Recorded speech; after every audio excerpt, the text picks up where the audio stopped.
Hello student, पहलवान Lodhi group of college के YouTube channel पर आपका स्वागत है।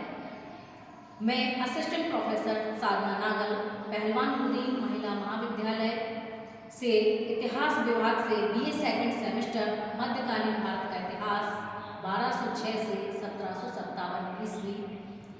और पिछले वीडियो में हम सिकंदर लोधी के पहले शासक बहलोल लोधी के बारे में चर्चा कर चुके हैं।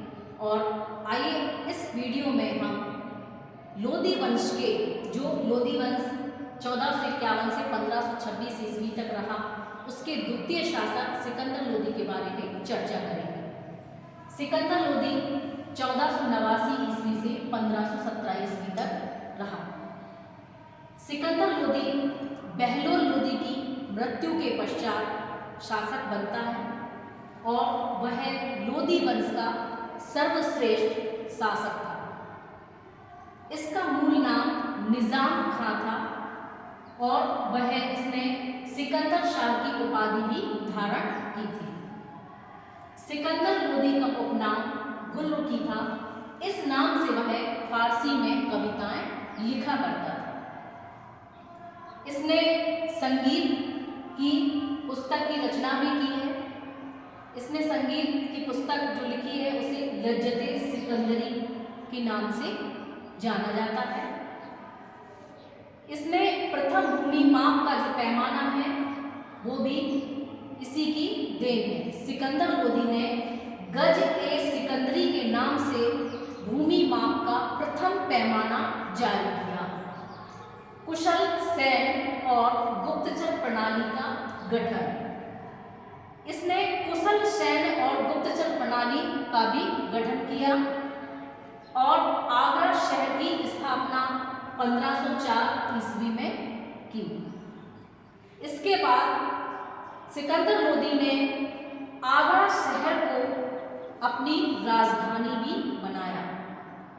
इसने 1506 ईस्वी में आगरा शहर को अपनी राजधानी बनाया और इसके राजधानी बनाने के पीछे उसका एक उद्देश्य भी था, जो इस प्रकार था।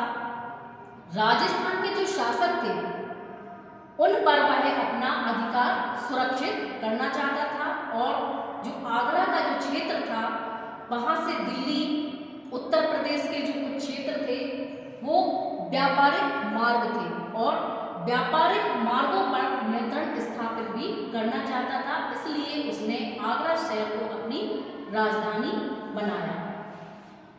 इसके बाद सिकंदर लोधी के स्वयं के आदेश पर एक आयुर्वेद ग्रंथ का फारसी में अनुवाद किया गया, जिसे फरहंगे सिकंदरी का नाम दिया गया।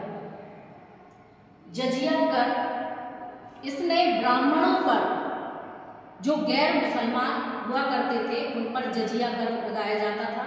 इसने ब्राह्मणों पर पुनः जजिया कर लगाया और एक ब्राह्मण को तो फांसी भी दे दी थी। उसका कसूर सिर्फ इतना था क्योंकि उसने कहा था कि हिंदू और मुसलमान दोनों का धर्म एक है और पवित्र है। इतना कहने पर उसको फांसी की सजा सुना दी गई थी। फिर है मृत्यु। 21 नवंबर 1517 ईस्वी को इसकी मृत्यु हो जाती है और इसकी मृत्यु आगरा में ही हो जाती है। धन्यवाद।